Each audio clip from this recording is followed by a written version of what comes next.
Good. So we'll just wait a couple of minutes for everyone to come in, arrive.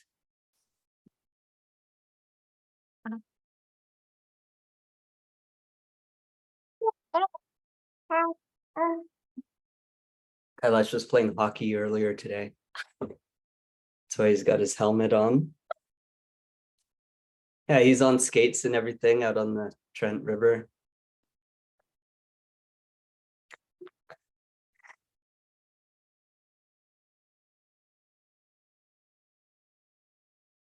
Yes, you look like you have a tail. Is that your tail? Oh, you're muted. We can't hear you. I think you're muted. Okay, well, probably that's it. That's all that's going to show up. We had a lot of people interested, so this will be recorded. Somebody. One more person just arrived.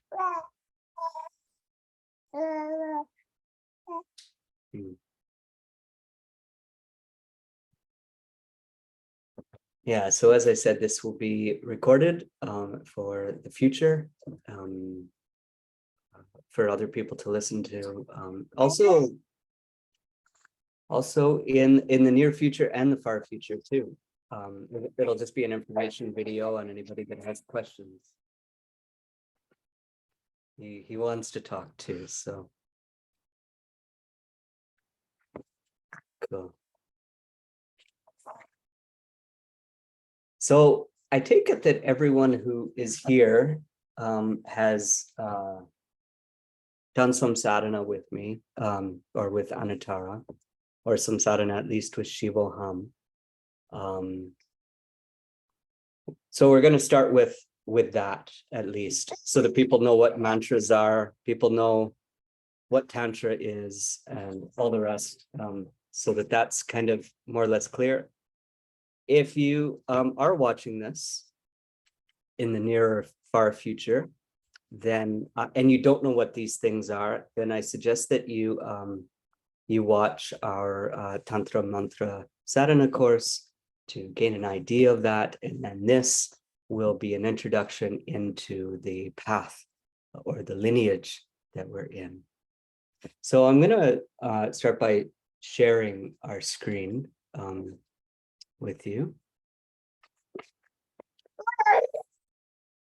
The Chakrapani info session. Can everyone see that? Cool. So right here, let's begin first with just a short and brief meditation, just to land us here and now. Our lives all over the world can sometimes be hectic. And instead of just jumping into this, let us come into a place of presence, landing where you are, remembering the native people of your land. Remembering as well your own ancestors and the spirits of the directions.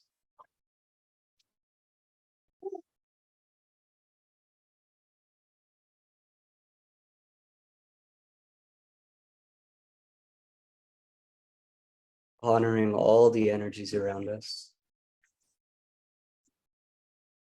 all the seemingly good ones and also the seemingly bad ones. They are all the energy of Shakti, of the divine, stemming from a universal awareness and consciousness, and bringing all these energies into the heart, middle of the chest.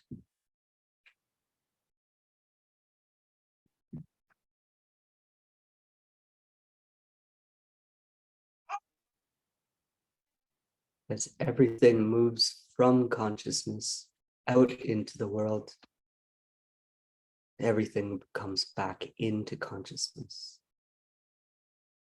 folds back into itself.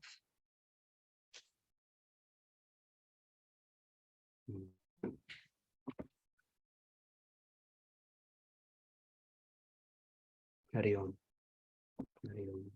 You're welcome. Again, I'll welcome you in the heart to this Chakrapani info session. So it's kind of informal. At the end of all of this, we will have a short Q&A for people who have questions. I don't want this session to be too long so that it's easily digestible for people who are interested in taking part in the practices of our lineage, in the practices of Anatara. Yeah. So for those who just arrived, we're just entering in. You haven't missed anything except a short meditation, entering into the Chakrapani info session. So let's go to the next slide. There we go. So I'll start here by talking a little bit about the head of our lineage. We call him very lovingly Guruji. He's known as Guruji Rajkumar. Even more so, we often will call him Maharaji, which means great being. Maharaj Guruji, great teacher, great being. And so Guruji Maharaj serves as a tantric master and spiritual guides to hundreds of disciples that have had the fortune to meet him and take initiation into tantric mantra sadhana. So yeah, he is a tantric tantra teacher, a tantra master, and Guruji was a sadhu for 35 years until his guru instructed him to have a family. He's the head of the Shivoham Tantra lineage. So really, the Shivoham Tantra lineage is all about his practices and his path, and also his teacher as well, his teacher that he's still in contact with. His teacher does not live in the physical body, but guides him and ultimately guides us as well on the path of Tantra.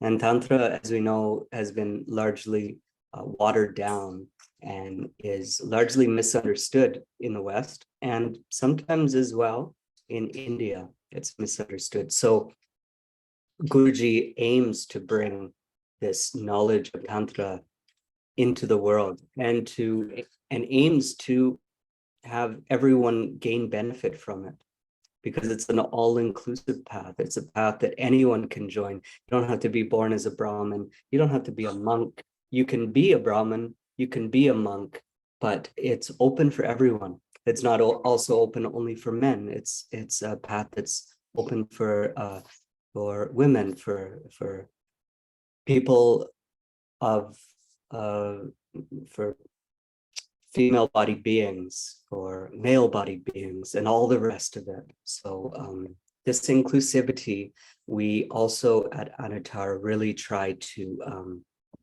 take part in, try to express, and try to welcome all people from everywhere.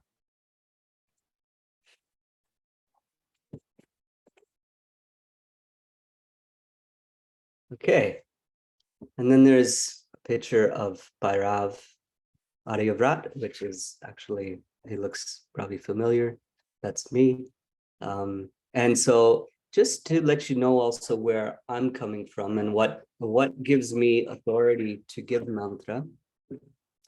Within the Shivoham tradition, there are 64 original disciples who completed an intense and rare sadhana with Guruji. And so this sadhana lasted for 7 or 8 years. It was a very long, drawn-out process. It was very intense. We had to do many pilgrimages to different sites in India. And so with this sadhana came the ability to actually act as a guru, as a teacher within the Shivoham lineage. So to be able to give mantra, and to be able to give mantra not just without power, but also with the Shakti in it as well.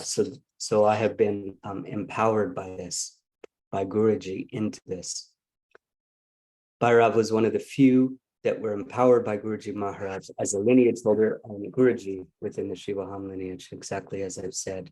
So this process that we went through can never be offered again. It was only offered to a few of us, to 64 of us, and then people who came along later, such as people who are going through the process of Chakrapani and Shulpani, as I'll talk about here. They are receiving something of the sort, but not the full initiation. That was only kind of a one-time thing. And yeah, whoops.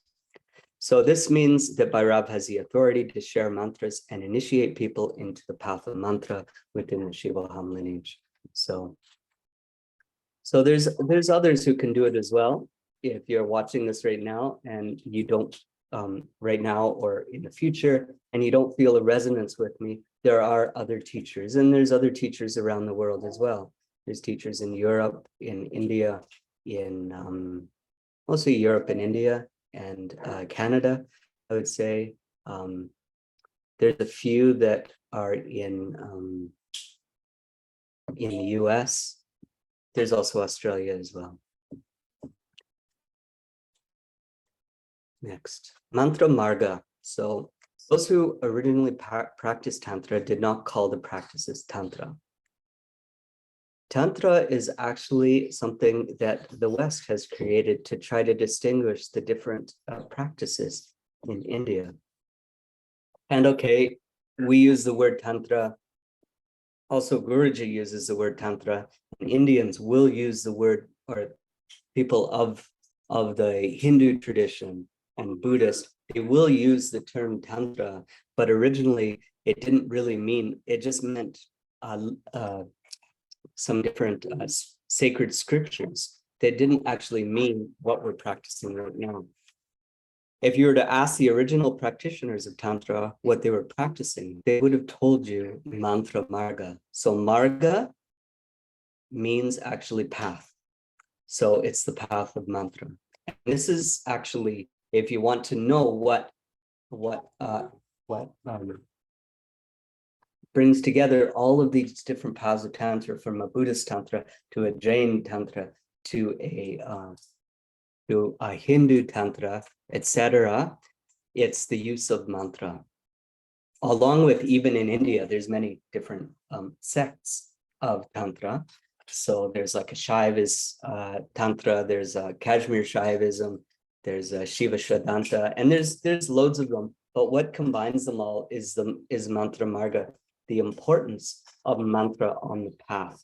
And really also in this Shivoham lineage, the main practices we do are mantra. We'll do other things involving Ayurveda, including like different asana or postures or kriyas for the body. We'll do we'll build yantras, we'll do yagna, but at the center of them all is mantra, and that's what links all of these individual practices and also the different lineages and practices of Tantra. And an important point on this third paragraph, in order to actually practice mantra, one must receive diksha or initiation from an empowered guru. So this is really important. Just because one takes a mantra out of a book does not mean that they're actually practicing mantra. That practicing mantra really starts when we receive it from an empowered guru, from a teacher who has been authorized to give mantra by another teacher, a teacher who has been authorized by his teacher or their teacher, etc., etc. So this is really important. We can take a mantra and open, or we can take a book, open a mantra, or look or Google any kind of mantra, Kali mantra, Shiva mantra. You'll find numerous mantras online, but they don't have any power. They don't have the Shakti. They don't have the spark of realization behind it. It's the mantra coming from a teacher that actually brings that spark and helps to plant that seed. And that seed is planted in your heart.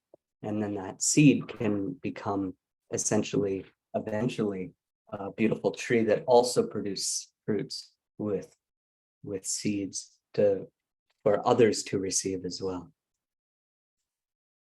So within the mantras, within the Shivoham lineage anyway, we have things called open mantras and closed mantras. And I know that some of you have heard lots about this already, about open mantras and closed mantras, but I'll go over it again for those who might not know. So open mantras, as it says here, they're open for the general public to do. So with open mantras, there aren't a lot of rules or anything like that. With open mantras, you can practice them while you're standing, while you're walking around, while you're, I don't know, swimming, while you're doing whatever, while you're skydiving, while you're in an airplane, while you're doing a multitude of different things. Open mantras usually, for us, for myself who gives mantras, this is usually the first mantra that a practitioner or a sadhak or a seeker will receive. And this is partially because if one doesn't like to do mantra, let's say they try mantra and they give it a shot, they do it for 7 days or 14 days or a month or something. And at the end of that, they feel, well, you know what? I don't really like doing mantra. I prefer silent meditation. Then this is fine. And there's no obligation to continue with this mantra at all. There's always a prescribed amount of time for each mantra. But then if you don't feel like finishing it, it's not a big deal because there hasn't this seed hasn't been planted. It's just a mantra to start. They're mantras to help you start to get familiar with the practice. And so it's not a big deal if you don't practice. And open mantras as well. You could use an open mantra from a book as well. So you could, or from Google, search any Shiva mantra online, Om Namah Shivaya, and then you can just practice this on your own. And of course, to get results from a mantra, you just can't, it's not like you just do it one time or something. The texts, a lot of the sacred texts, they say with initiated mantra that you have to do it 1 lakh time, which is like a minimum of 1 lakh often. And this is 100,000 mantras. So you can't just do it once, it's 100,000 times. So then that means that it's actually needs to be a dedicated practice. You can't do that all in one sitting, of course.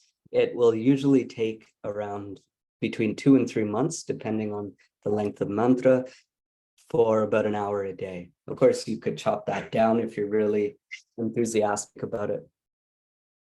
But that's generally the amount of time it takes for an initiated mantra. For an open mantra, it takes even longer than that.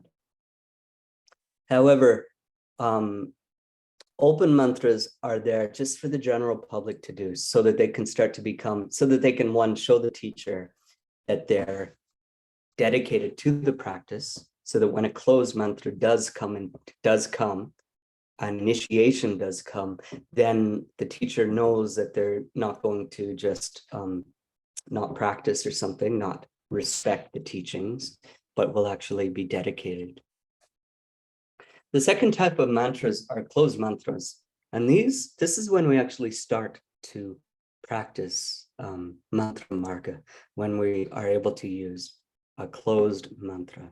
And these mantras are very specific, and they can only be done after initiation. So usually the teacher, the guru will sometimes touch your forehead to plant that seed, will sometimes whisper in the ear. Sometimes there's a number of different ones, which I won't explain here.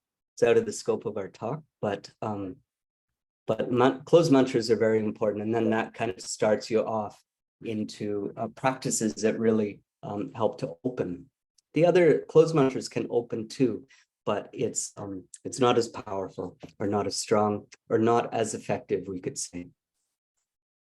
So then we have kind of a foundation. We know what closed mantras and open mantras are. We know how Tantra is the path of mantra. We also know about Guruji and a little bit about Shivoham. And so now we can start to look at the how the path unfolds. So we start with an open mantra. And so it's generally recommended that for open mantra, a practitioner needs to do between 12 to 18 months of practice with an open mantra. But this practice doesn't have to be with the Shivoham lineage. If you've been practicing Tibetan Buddhism, then there's the mantra, which I won't say right now, but it's the mantra of Avalokitesvara, I believe, if I get that right. Or like, let's say that you've been with Sadhguru and there was a mantra given in one of his engineering courses or whatever, and you've been practicing it ardently for past months, maybe even years. If this is you, or if you've received a mantra from me, let's say online, like you did the online teacher training, and there's the Shivoham mantra in there, and you've been practicing this for that long, then you're actually ready to take initiation. So then this is kind of this open mantra is what is required of a seeker or a sadak to receive initiation. And this is an important time because it starts to help you get familiar with mantra. It also helps to start to allow you to see what effects can be from mantras, small effects from these open mantras, and all the rest. So they also don't have to be the same mantra. It could be that you've never been to the ashram, you've never met me, you've never met one of the other 64, but you've taken the teacher training and then you practice with the Shivoham mantra, and then you heard that we were doing the Navaratri festival, and then you got an open mantra from them. And so they can be multiple mantras, but as long as they're 12 to 18 months in total. So if you took breaks in between, then that's kind of okay with the open mantra. So then for initiation, as it says here from Bhairav, or one of the 64 disciples of Maharaj. So then with initiation, you have to have been doing that open mantra. And it's not in like a long process for initiation. It usually, well, really the initiation happens when the finger touches the forehead, and there's an intention for initiation. This is when it actually happens. And so the only way out of doing an open mantra for 12 to 18 months is if you come to one of our Navaratris. And these are festivals that happen twice a year, although we usually only do them about once a year. And these are festivals which are celebrating the goddess. So they're celebrating one of the 10 great Mahavidyas, the great wisdom goddesses. And we have a yantra. We have usually a living yantra, and we do mantra every day and all the rest. And if you sit in front of that yantra and do the sadhana, usually 1 hour, 3 times a day, then you're automatically initiated into the Shivoham lineage. So if this is you, even though you haven't been doing open mantra for that long, then you automatically received initiation from the yantra itself. This is why it's very important to try to, if you can, try to come to every Navaratri that we're hosting, because it's such a powerful time for us to evolve, for us to move deeper into our sadhana. And as well, how amazing is it that the goddess, actually the goddess herself, can come into the space in which is being held. So it's a time when we can have the grace of the divine in the room with us through this process of yantra. So after we receive initiation, then there's a practice. There's a practice time, and this practice time can vary between 9 and 18 months of dedicated practice. So this 9 to 18 months usually has to be continuous. There can't be breaks in it, except maybe in special circumstances. It's quite possible as well that 9 to 18 months could be brought down, more than that even, in very special circumstances. Like, let's say that you came and stayed with us at Anuttara for say 6 months, and you did sadhana every day, and you did Navaratri and all the rest, and you were very enthusiastic, then it's quite possible that you could move on to the next part of this path. And so the next part of the path is called Kundalini mantra. And so this is a 40-day mantra to prepare you for a body scan. And so what the other mantras are doing is they're helping to start to purify the body, purify the chakras, purify the energy system. And the Kundalini mantra helps to purify the energies in the spine. So the energies in the spine are very important for Kundalini to start to become active. And it's also 40 days continuous mantra, so you can't take a 1 day off or anything like that. It has to be continuous. And what else to say about it? I think that's it with the Kundalini mantra. That's a very beautiful mantra. Yeah. So then that's only 40 days. So there's not a lot to prepare for that. And then after that, you'll be ready to do a body scan. So there was at one point where Guruji was giving body scans to everyone who just called him, but he stopped that because he was getting too many calls and people weren't really doing anything with the information that they received from those scans. So there's a certain process that one has to undergo to show that you're actually a dedicated sadhak. You're not just maybe a curiosity seeker or something, because already at this point, you will have done between 1.5 years to 3 years of practice.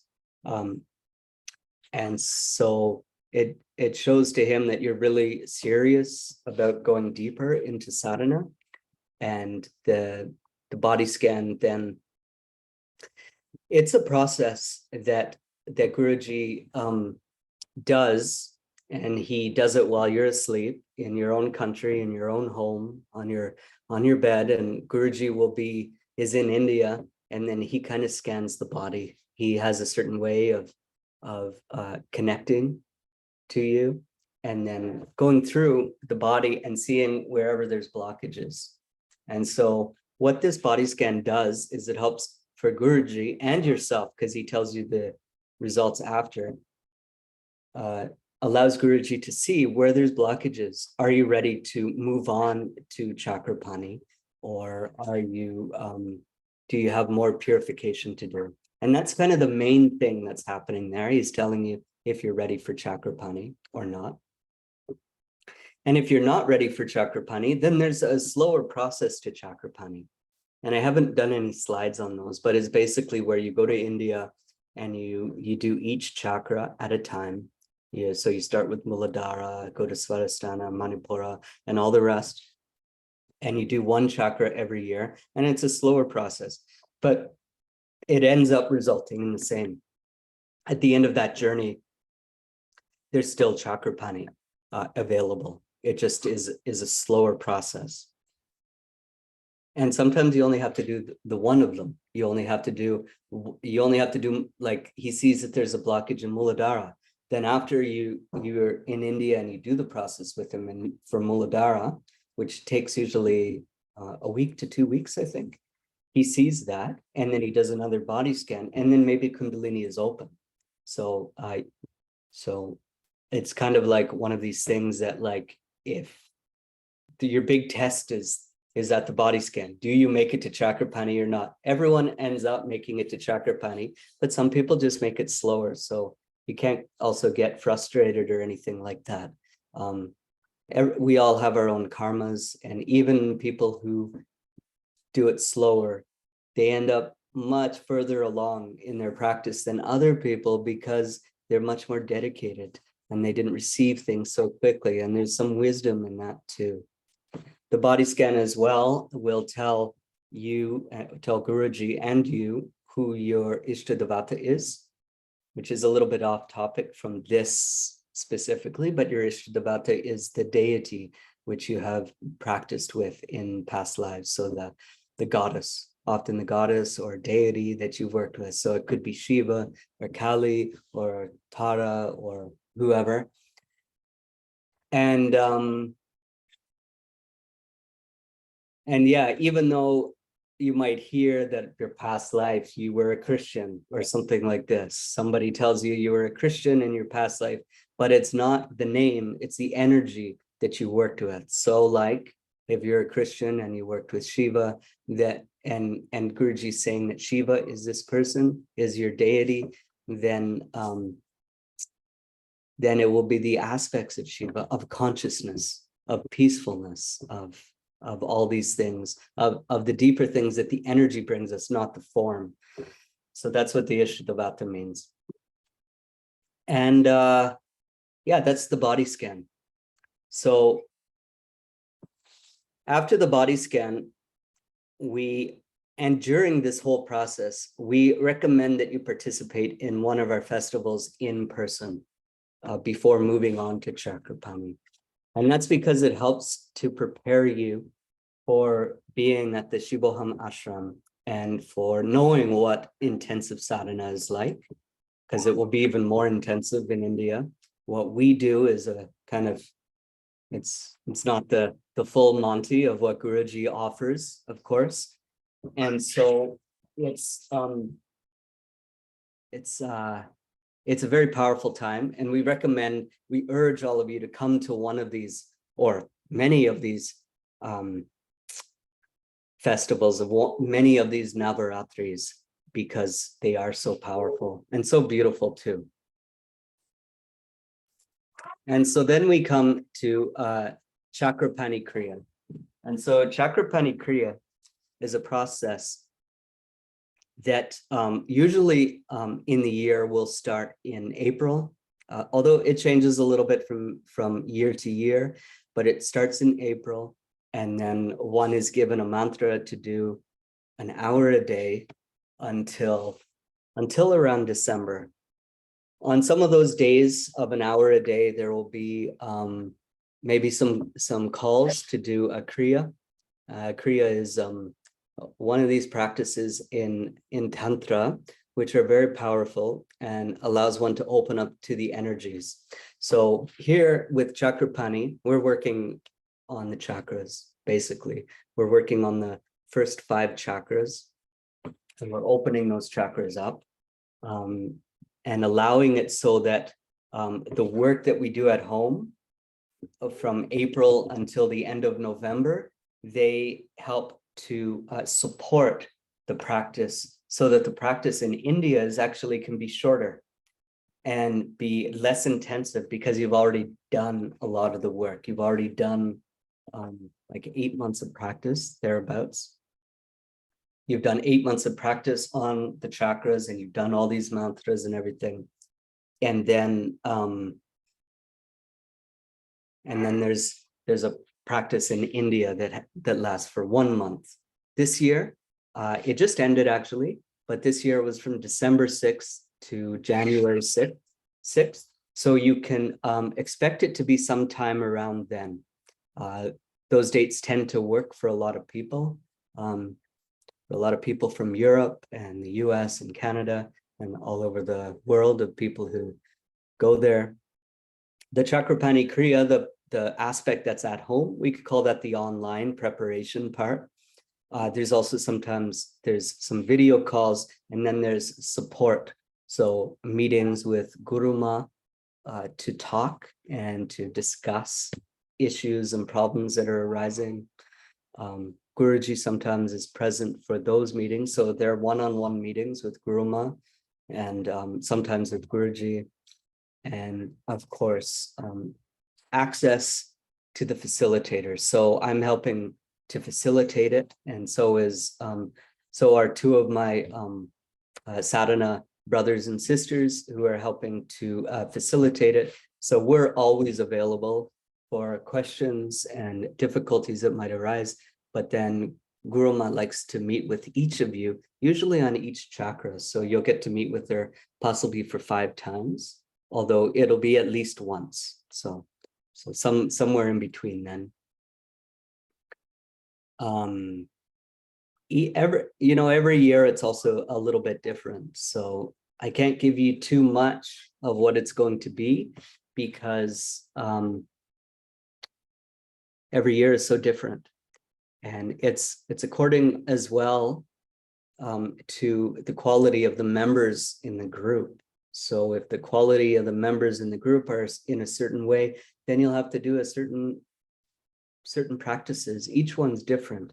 And so Guruji calls this Tantra because Tantra is what's happening at the moment, what energies are occurring at the moment. So you can't like have this franchise type thing that's going to be the same thing exactly every time because the energies are constantly changing. The energies from one year to the other are constantly different. The energies from one moment to another are different. So then things will be different. If you talk with other people who have gone through the Chakrapani people, it might be a lot different from what you end up experiencing. So then as you arrive in India, there's it's usually somewhere around 28 days long. And you again move through each of the chakras as you've done online at home, but now you do it more intensively. And there's usually like 3 or 4 days for each chakra. And then there's the closing ceremonies and all the rest. So within the Chakrapani Kriya, there's the possibility to learn how to do yagna on your own, although you can't host it for other people, but you can do it on your own. You'll be doing mantra for a number of times a day, usually 3 times a day, 1 hour or 2 hours, 3 times a day. There's the kriyas, which are varying in lengths. There's usually yagnas every day. Then there's processes of purifying. So putting different pastes on the body to help you to purify. So that's a total of like 28 days or whatever it is, a month, depending. Every year is a little bit different. And at the end, there's a Guru Puja, very beautiful time. And you're also, there's usually a group doing this as well. Like this last group, I think was 15 strong. So you'll be with other people doing it. If that wasn't obvious, I didn't say that, but you'll be with another group, or you'll be with a group of people. So that group tends to have a lot of solidarity, and they become your Sadak brothers and sisters for your whole life. People to lean on and people to connect with and be friends with. So that's Chakrapani Kriya. So it also doesn't end just with Chakrapani Kriya, because what the Chakrapani Kriya does is it opens the first 5 chakras. And the first 5 chakras are very important. It helps you to connect with the 5 elements. And at this point, your system will be so open that you'll be able to go out into life and manifest anything that you want to without a lot of difficulty. No matter what you're attracted to, you'll be able to manifest that. And so this is very beautiful. Shivoham Tantra and the Shivoham lineage doesn't expect your undying devotion for your whole life. It's not like some cult that you can't leave or something like this. Guruji says time and time again, if all you do in Chakrapani Kriya is if all you do is Chakrapani Kriya and then you go out and you live your life, as many people do, and you use that sadhana, say, to do whatever with it, then this is fine. You don't have to, like, if you're kind of on the fence and you don't know yet, then it's fine. Chakrapani Kriya is kind of, it's a gateway towards higher sadhanas, really. And so for the higher sadhanas to be efficient and to be strong for you, then you need really those the Chakrapani Kriya to work. Or to do Chakrapani Kriya. Chakrapani Kriya as well, I will say, is a very rare sadhana, and it's not something to be taken lightly. This is why as well there's such a preparation before, because there's people don't offer this in the world. If you try to find this, it's very hard to find it. It's not like just it's not like I don't know, another kind of 200-hour teacher training or something. Chakrapani Kriya is a very high sadhana and very strong, and opens you up to so much. And so we also shouldn't take it lightly. When we were undergoing our process, the 64 were undergoing their process. At one point, Guruji or Guru Ma said to us, when you realize what Guruji has given to you, you will cry, because you won't have realized at the time all that was shared and all the energy that was given. So likewise with Chakrapani, it's such a beautiful practice, and it's not something to be taken lightly. And it's very rare as well. Only a tantric master could give a Chakrapani, and those are far and few between. There aren't many tantrics, even in India. They're all tantric masters don't make a big show of things. They're humble, they're quiet, they prefer a smaller group of sadhaks than, I don't know, millions of followers and all the rest. So then after Chakrapani Kriya, and I also, I don't want you to feel frustrated by the next 3 or 4 steps, because if you don't need to necessarily continue beyond Chakrapani if you don't feel like you want to become a guru on your own, to share the teachings on your own. But if this is your calling, then after Chakrapani, there's a year to 2 years of integration. And this is dependent upon when it is next offered. So it could even be 3 years. And then after integration, there's a process called Shulpani. And so the first 5 chakras were awakened with Chakrapani, and then the chakras Ajna and higher are then awakened, are then worked with and strengthened and awakened to go deeper into sadhana. Now as well, just because you might not become a teacher or want to become a teacher, you can still continue with this sadhana. You might not want to be a guru or something like that, and that's fine. And that's actually the right approach to take. But and you don't need to necessarily use the next sadhanas to become a teacher, but they're still very important for awakening and for connecting with the highest divine energies, which is contained within Ajna and higher. So there's Ajna chakra, as we know, in this area. And then there's other chakras, another 7 chakras that move us towards the crown chakra, towards the ultimate divine. And so that's Shulpani. And Shulpani is a process that happens in India. And I think it takes somewhere around 30 days, more or less. And it's an intensive process like Chakrapani was, but even more intensive, working with Ajna chakra. And then this right here, 7 years of Shulpani integration.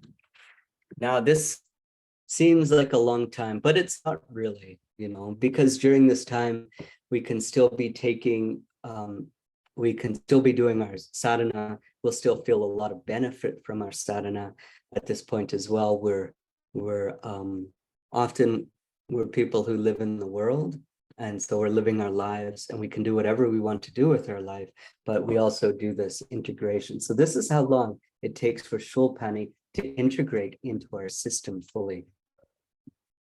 And then after Shulpani, then after the integration of Shulpani, then we receive Guru Mantra. And so a Guru Mantra is something that connects us directly with the lineage, and we're no longer dependent upon the energy of a Guruji. We have our own energy that we can share with others, and we can share with others from our own energy field. So it's not like a connection. There's no like in between. It's kind of like with the Guru Mantra, we have the keys to unlock the home, to unlock the house, where all the energy is kept, where the divine radiates.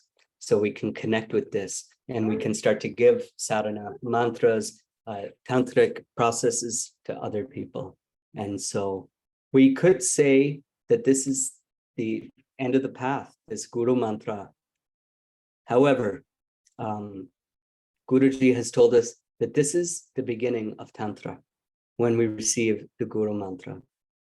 So it's the beginning of Tantra because we can strongly and efficiently start to work with the energies of Shakti on our own without the in-between of Guruji. And so depending on how much we put into that, then that's what we'll receive. And so that's why down here at the bottom, we have these 3 dots because sky's the limits after that. And it's a very beautiful time. There's still sadhanas to do and sadhanas to learn, especially if we're teachers and we want to be able to give certain things to our students. There's other things to learn, but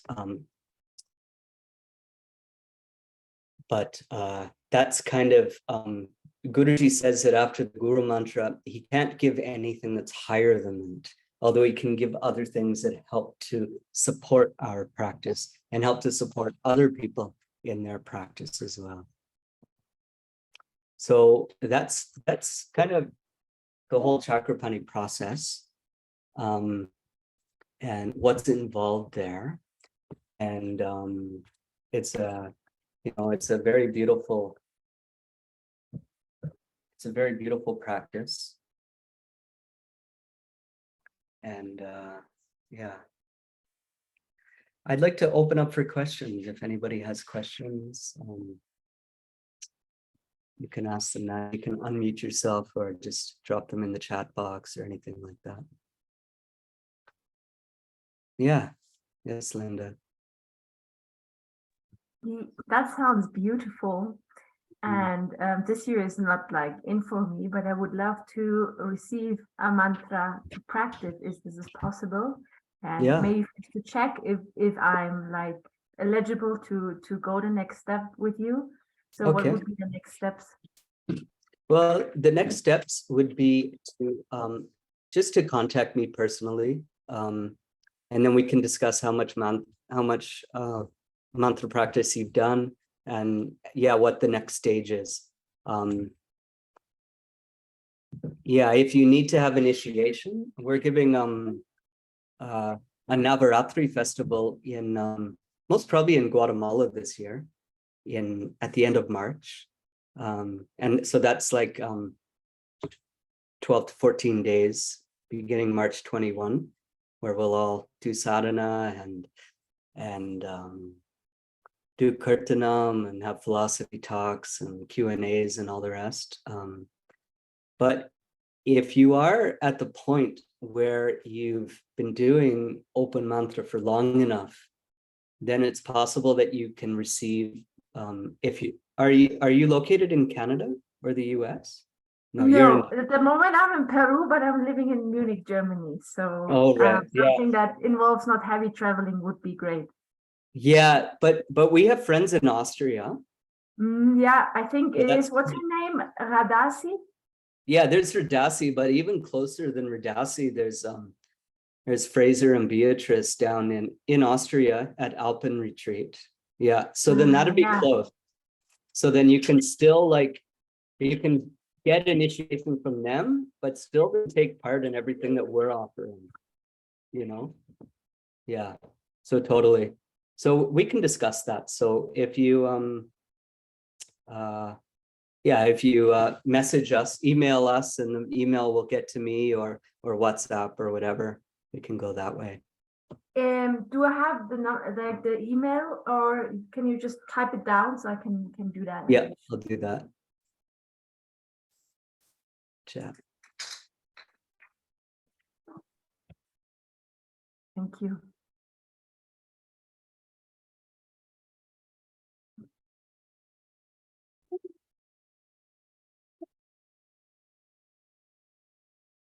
There you go. Cool. And is there other ways to work with the with Shivoham in India as well, or would it go too deep now? So you can set a boundaries, like, oh, please. No, it's possible to go there during the Navaratris.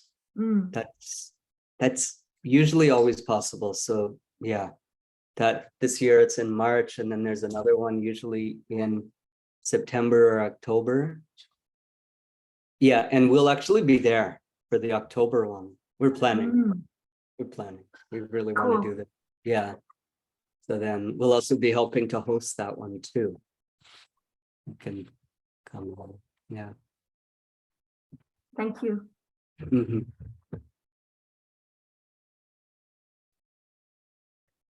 I guess just to add, at the Shivoham ashram, there it's really just Guruji and Guruma living for the time being. There aren't any sadhaks that live there with them, so it's usually just at specific times of the year that they're open for the public to come and do practice and all the rest. So then that yeah, that's for the time being the Navaratris. Sometimes as well for Mahashivaratri, there's something happening. Diwali as well, which is usually about a week after the fall Navaratri ends in September or October. Yeah, especially with COVID, things were really quiet with COVID because we're no international travelers, but a lot of his disciples are largely Western as well, Western disciples, because the processes of Tantra, the processes that he uses, they can be quite costly. So sometimes they're out of the budget of a lot of Indians because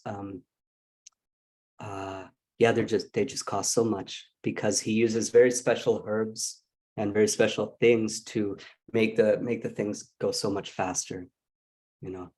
So I mean, it's not out of the budget for Western people, but it's definitely often out of the budget for Indians, but not all Indians. There are Indians that go through the process and all the rest. So the price for the Chakrapani process, thanks for asking that. Thanks for asking that. The price is, yeah, I don't have it right here, but it's somewhere around 5,000 Canadian. I think it's a little bit more, but it's in payments. So when you register, I think it's a payment of about $1,500, and I think there's 3 of those payments or something.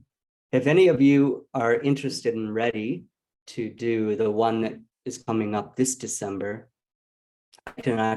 we have a group already a WhatsApp group already. And so if you're interested, we can put you into that WhatsApp group, and then I'll be sharing all these specific details of how much the payments are. The payments as well from year to year fluctuate. So it just depending upon the herbs and the cost of things. So this process as well, it covers food, accommodation, the cost of the herbs and everything. But at the end of it, it's expected to give a donation to Guruji. So because he doesn't gain any money from all of this, and or the ashram gains any money. Everything they're just expenses for them.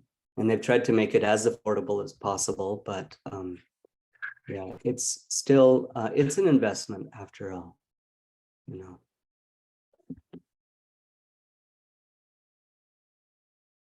Thank you, Bhairav. I have to leave. Okay, Have a great day, everyone, or night, or whatever. thank you, Melina. Yeah. See you soon. Bye. Bye. Bye. Mhm. Great. So if there are no more questions, I'll just leave it here. And yeah, okay, I'll leave it here and I'll stop the recording.